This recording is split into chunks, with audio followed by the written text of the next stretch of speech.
On va combiner deux exercices ensemble. En fait, deux exercices qu'on a déjà vus, mais on va les combiner ensemble pour aller chercher nettement des meilleurs contacts au niveau de nos fers, au niveau des hybrides, bois 3, bois 5, mais aussi au niveau des coups d'approche. Si vous avez de la difficulté là, au niveau des coups d'approche avec le fait qu'on arrive à l'impact et souvent les poignets viennent se casser un peu trop comme ça ici, le coude vient se plier aussi et on a beaucoup de difficultés au niveau des contacts, là.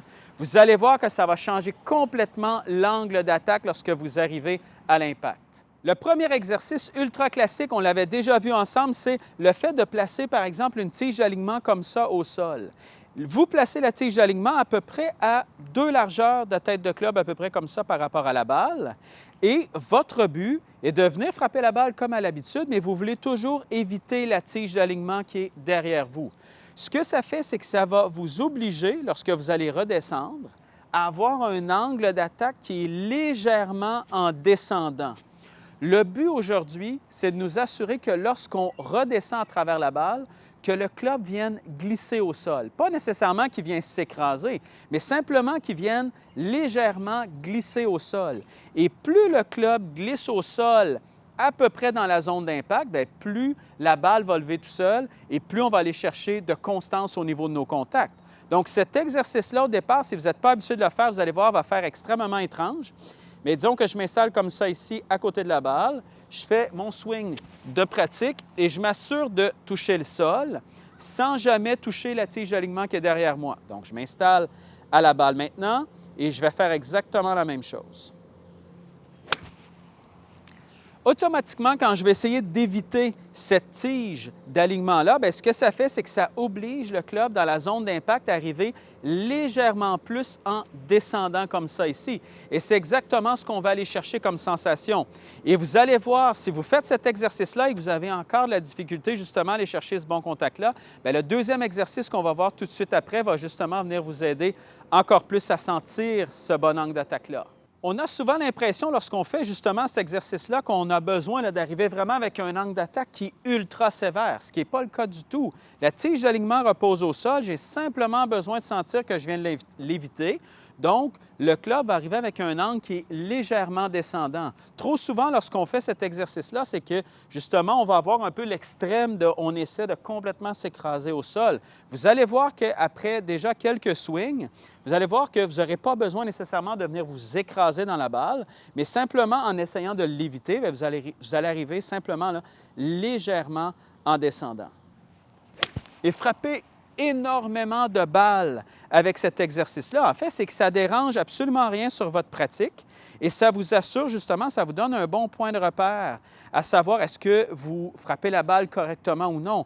Parfois, on frappe la balle, on a l'impression qu'on a fait le bon geste, mais dès qu'on place justement là, une aide comme ça ici derrière la balle, bien, automatiquement, c'est là qu'on va être capable de vraiment mieux voir si oui ou non on la frappe correctement. Donc, je me réinstalle. Et je vais aller chercher exactement encore cette même sensation-là.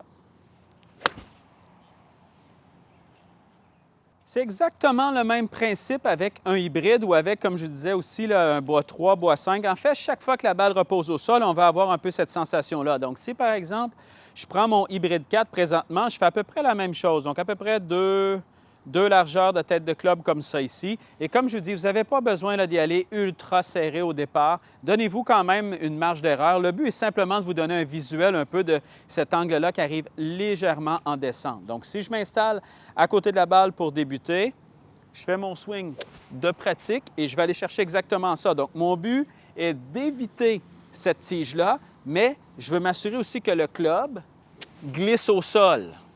Donc, je m'installe avec la balle. Et je vais aller chercher exactement cette même sensation-là. Et trop souvent, justement, avec les hybrides, on ne sait pas trop comment on doit le frapper. Est-ce qu'on doit le frapper légèrement montant, légèrement descendant? Est-ce que je le joue comme un fer, comme un bois? Qu'est-ce que je fais exactement? En fait, le hybride, on va le jouer exactement comme un fer. Même principe avec un angle encore légèrement descendant, mais ça va être exactement la même chose. Donc, je m'installe à la balle. Je garde encore une fois à peu près mes 2 têtes de club ici et je m'assure d'aller toucher le sol à peu près dans la zone d'impact. Cet exercice-là aussi, ce qui est génial, c'est qu'il vous force, lorsque vous redescendez à travers la balle, à vous assurer que le poids s'en aille un peu plus sur votre jambe avant. Si vous avez de la difficulté avec le fait d'arriver à l'impact et que le corps a tendance à vraiment venir un peu se reculer, donc je redescends à travers la balle comme ça ici, et que le corps a tendance un peu à se reculer comme ça, donc à laisser le poids un peu sur la jambe arrière, bien, ce qui va se produire, c'est que vous allez avoir tendance justement à toucher cette tige d'alignement-là. Le corps, naturellement, lorsqu'il va redescendre, s'il veut éviter cette tige-là, bien, il va devoir pousser un peu plus sur la jambe avant en même temps qu'on vient tourner pour être capable justement d'aller chercher le sol après la balle et donc d'aller chercher nettement de meilleurs contacts. Pour le bois 3, exactement la même chose. Donc, je vais me prendre à peu près 2 largeurs de tête de club. Sinon, un peu plus aussi, c'est correct. C'est simplement là, pour nous donner justement un visuel d'angle légèrement descendant. Et je vais faire exactement la même chose. Donc, je m'installe. Je vais m'assurer en fait d'éviter ça, mais de faire glisser le club au sol. Je m'installe à la balle et je vais aller chercher exactement la même chose. Souvent, justement, l'erreur avec les bois 3, bois 5 et les hybrides, comme je vous disais aussi, c'est qu'on a tendance à essayer de la faire lever dans les airs. Le corps reste derrière la balle. On flippe les poignets comme ça ici et c'est là qu'on va avoir énormément de difficultés avec nos contacts. Même avec le bois 3, bois 5, tout ça, on doit avoir justement la sensation que le club arrive légèrement en descendant.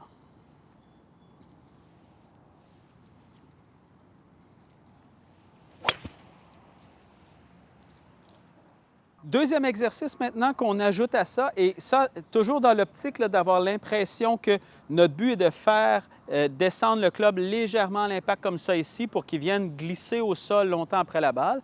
Bien, on ajoute une tige d'alignement comme ça ici. Moi, je l'ai placé sur un panier de balle, mais vous pouvez le placer sur ce que vous voulez. Votre but est simplement d'avoir quand même une certaine hauteur ici par rapport au sol. Et ce que vous allez faire, et au départ, je vous le dis tout de suite, ça va faire très étrange, mais disons que j'enlève la balle ici.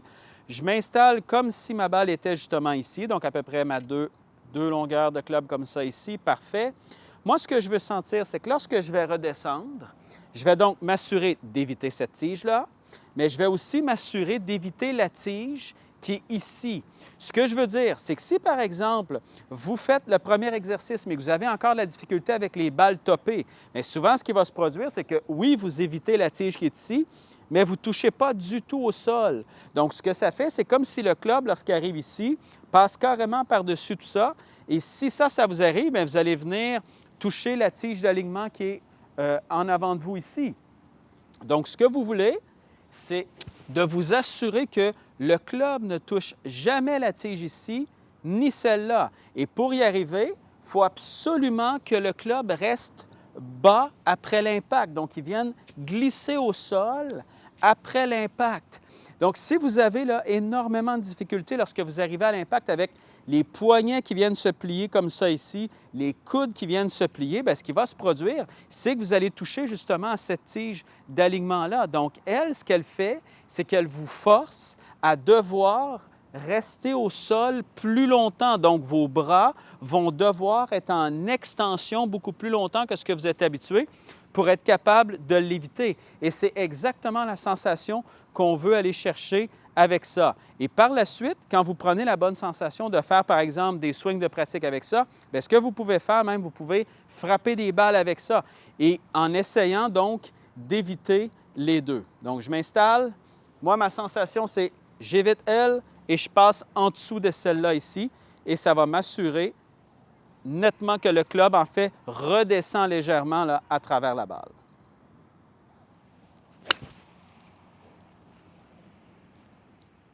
Je vous le montre dans cet angle-là. Donc, vous voyez la tige d'alignement ici. Vous voyez elle qui est nettement surélevée. Lorsque vous allez faire vos coups de pratique, vous vous installez comme ça ici. Et lorsque vous redescendez, vous voyez à quel point le club doit rester bas après l'impact ici pour vraiment glisser sous cette tige d'alignement-là. Et c'est exactement ce qu'on va aller chercher et non pas, par exemple, d'arriver un peu là, avec les poignets qui viennent se plier, les coudes qui viennent se plier comme ça ici, qui fait qu'à l'impact, bien, on va avoir tendance à venir taper la tige d'alignement avec la tête de club. Donc, c'est exactement ce qu'on veut éviter avec cet exercice-là. Et par la suite, vous vous installez, vous frappez la balle exactement comme ça et vous allez vraiment sentir une grosse différence au niveau de vos sensations.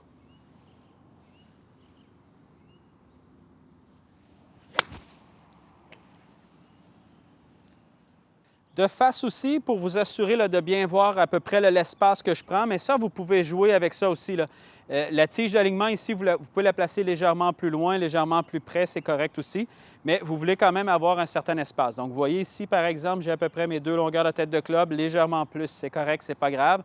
Et ici, vous voyez que j'ai quand même un bon dégagement vers l'avant, simplement là, pour sentir justement que je dois un peu me forcer à aller passer là, vraiment sous cette tige d'alignement-là devant et non pas d'arriver comme ça ici à l'impact.